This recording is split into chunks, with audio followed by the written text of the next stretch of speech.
საქართველოსა და რეგიონში მიმდინარე პროცესები, რუსეთ-უკრაინის ომის გამომწვევი მიზეზები და ამერიკის შეერთებული შტატების პოლიტიკა პარტნიორი სახელმწიფოების მიმართ. ეს ის ძირითადი საკითხები იყო, რაზეც ამერიკელმა პროფესორმა ჯეფრი საქსმა ლაშა კასრაძესთან ინტერვიუში გაამახვილა ყურადღება. იყავით ფრთხილად, ასეთია საქსის მოწოდება საქართველოს მიმართ. ამერიკელი პროფესორის შეფასებით, ამერიკის შეერთებულ შტატებს არ შეუძლია საქართველოს ხსნა, არც საკუთარი თავისგან და არც მისი ჩრდილოელი მეზობლისგან. ამიტომაც ის საქართველოს სიფრთხილისაკენ და დიპლომატიისაკენ მოუწოდებს.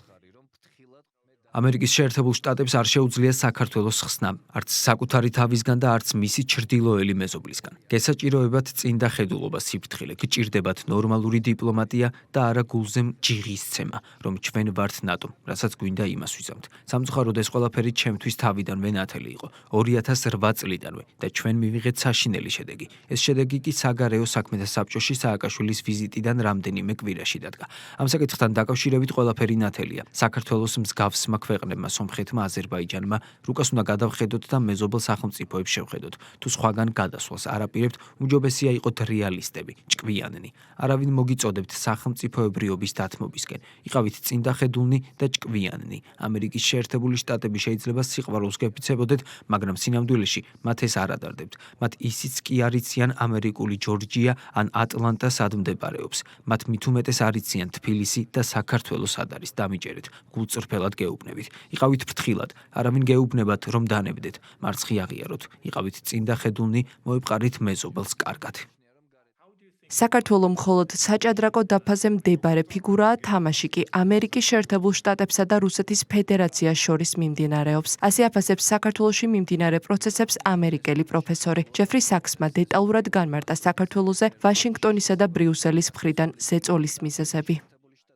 ჩვენ მოწმენი ვართ ვაშინგტონსა და ბრიუსელიდან დიდი ზეწოლის. ისმის ბრალდება, რომ საქართველოს ხელისუფლება არადემოკრატიულია, რომ ამ ხელისუფლებამ დასავლეთ ზურგი შეაქცია და რომ ის მოსკოვისკენ იყურება. რასთან გვაქვს საქმე? სამწუხაროდ ამერიკელი სტრატეგისტები სხვა ქვეყნების ბედით თამაშობენ. ისე იქცევიან, თითქოს ეს მართლა თამაში იყოს. საბოლოო ჯამში კი ვიღებთ დიდ გამოწვევას და ტრაგედიასაც კი. საქართველოს ნატოში გაწევრიანების თემას არაფერი კავშირი არ აქვს საქართველოსთან. სამაგიეროდ ეს კავშირშია ვაშინგტონის რუსეთთან დაკავშირებულ ხედვებთან. საქმე არა საქართველოს უსაფრთხოებას, არამედ დაახლოებით 30 წლის წინანდელ იდეას ეხება.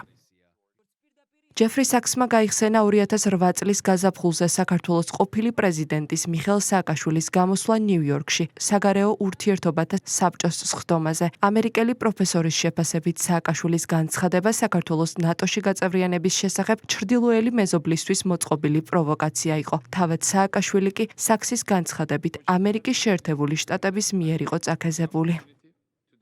2008 წლის გაზაფხულზე მიხეილ სააკაშვილი ნიუ-იორკში ჩამოვიდა. ის ეწვია საგარეო ურთიერთობათა საბჭოს. სააკაშვილმა სიტყვით გამოსვლისას განაცხადა, რომ საქართველო ევროპის შუაგულშია, რომ საქართველო ევროპაა, რომ საქართველო ნატოში გაწევრიანდება და რომ საქართველო ევროკავშირის მნიშვნელოვანი წევრია. მაშინ ვთქვი, რომ ეს ადამიანი შეშლილია და საკუთარ ქვეყანას გაანადგურებს. რამდენჯერად სააკაშვილი საქართველოს ევროპის შუაგულში მდებარეობაზე საუბრობდა, იმდენჯერ ისმოდა მქუხარი აპლოდისმენტები. მე კი ვიცოდი, რომ ეს გახლდათ სრულიად უპასუხისმგებლო საუბარი. ეს გახლდათ სრული პროვოკაცია და რამდენიმე კვირაში კი ომიც დაიწყო. ეს გახლდათ საშინელება, მაგრამ ამავე დროს სრულიად მოსალოდნელი. კოლუმბიის უნივერსიტეტის მდგრადი განვითარების ცენტრის დირექტორი შეეხო რუსეთ-უკრაინის საკითხსაც. ამერიკელი პროფესორის შეფასებით შეერთებულმა შტატებმა ნატოს აღმოსავლეთით გაფართოებისა და ალიანსში უკრაინის გაწევრიანების იდეით რუსეთთან ურთიერთობაში წითელი ხაზები გადაკვეთა. ჯეფრი საქსის შეფასებით რუსეთთან დაპირისპირებით უკრაინელები ამერიკულ ხაფანგში აღმოჩნდნენ და ვაშინგტონის გეოპოლიტიკური თამაშის ნაწილად იქცნენ. რეალურად კი უკრაინის ნატოში გაწევრიანებას პერსპექტივა არ აქვს. ჩემს უკრაინელ კოლეგებს ბევრი წლის წინ ვუთხარი, რომ ფრთხილად ყოფილიყვნენ, რომ ამერიკულ ხაფანგში თავი არ გაიყოთ. არ ქცეულიყვნენ ბრძოლის ველად და არ ეთამაშათ ამერიკული გეოპოლიტიკური თამაში, ვინაიდან ამით დაპირისპირების ეპიცენტრში აღმოჩნდებოდნენ და იქცეოდნენ ევროპის ავღანეთად. თუმცა სამწუხაროდ ეს მოხდა. უკრაინელებს ეგონათ, რომ მათ ნატოში მიიღებდნენ. ეს უკრაინელთა გულუბრყვილო საქციელი გახლდათ, ძალიან გულუბრყვილო.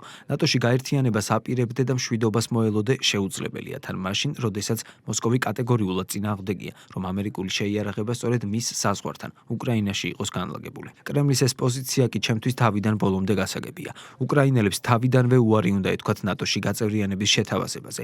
მათ უნდა ეთქვათ, რომ არ სურდათ ამ გზით არავის განაწყენება, მათ ხომ არავინ ესხმოდა თავს. ეს პროვოკაცია რა საჭირო იყო? ყველაფერი იქნებოდა წყნარად, ყველა მხრიდან ფიქრია აუცილებელი. საჭიროა შევხედოთ სრულ სურათს, რათა ომის პროვოცირება არ მოვახდინოთ. ამერიკელი პროფესორი შეეხო სტამბულის შეთანხმების საკითხსაც, რომელსაც მისი შეფასებით რუსეთ-უკრაინის ომის დასრულება შეეძლო, თუმცა საქსი აქაც ამერიკის შეერთებული შტატების ბრალეულობაზე საუბრობს. მისი განცხადებით, სწორედ შტატების და გაერთიანებული სამეფოს ზეწოლის შედეგი იყო უკრაინის მხრიდან მოლაპარაკებებზე უარის თქმა.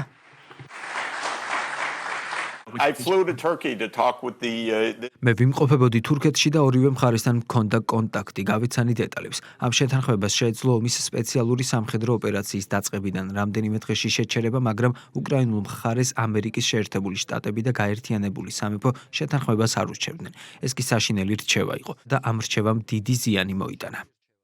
ინტერვიუს დროს ამერიკელმა პროფესორმა ისაუბრა რუსეთ-უკრაინის ომის დასრულების პერსპექტივებზეც. მისი შეფასებით საჭიროა ამერიკის შეერთებული შტატების პრეზიდენტის საჯარო და მკაფიო განცხადება იმის შესახებ, რომ უკრაინა ნატოს რიგებში არასდროს იქნება. საქსის განცხადებით, ეს ფუნდამენტური შეთანხმება იქნება, რის საფუძველზეც ომი რუსეთსა და უკრაინას შორის დასრულდება.